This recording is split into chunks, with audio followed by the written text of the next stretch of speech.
Sterilisation. Sterilisation is nothing but complete sterilisation. మన Covid వచ్చినప్పుడు మనం చేతులు శుభ్రంగా వాష్ చేసుకొని శానిటైజ్ చేసుకోవాలి. హ్యాండ్ శానిటైజర్స్ కూడా వచ్చేసాయి. శుభ్రంగా చేతులు అవి శుభ్రంగా అంటే శరీరం మీద ఏ విధమైన క్రిములు ఉన్నా అవన్నీ కూడా నశించిపోవాలి అన్న ఉద్దేశంతో వాటన్నిటిని కూడా తీసుకొచ్చి complete destruction of micro organisms including spores.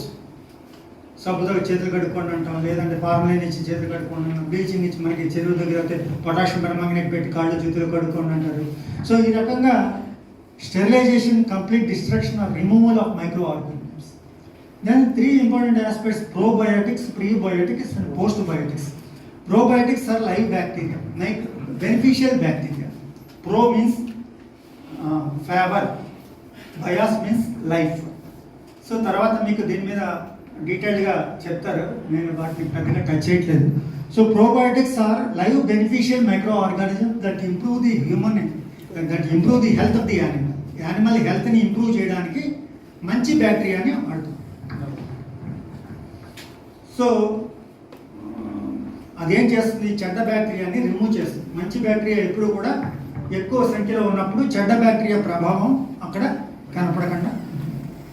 So అందుకని దీన్ని ప్రోబయోటిక్స్ అంటారు. ప్రీబయోటిక్స్ అంటే ఏంటి?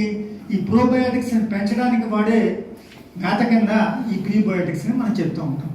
ఉదాహరణకి non digestible compounds that promotes the growth of the microbial organisms. Beneficial ఆర్గానిజమ్స్ని పెంచడానికి మనం యూజ్ చేసే వాటిని ప్రీబయోటిక్స్ అని మనం చెప్తాం. పోస్ట్ బయోటిక్స్ అంటే ఏంటి? Inactive microbial cells or metabolites that provide the health benefits.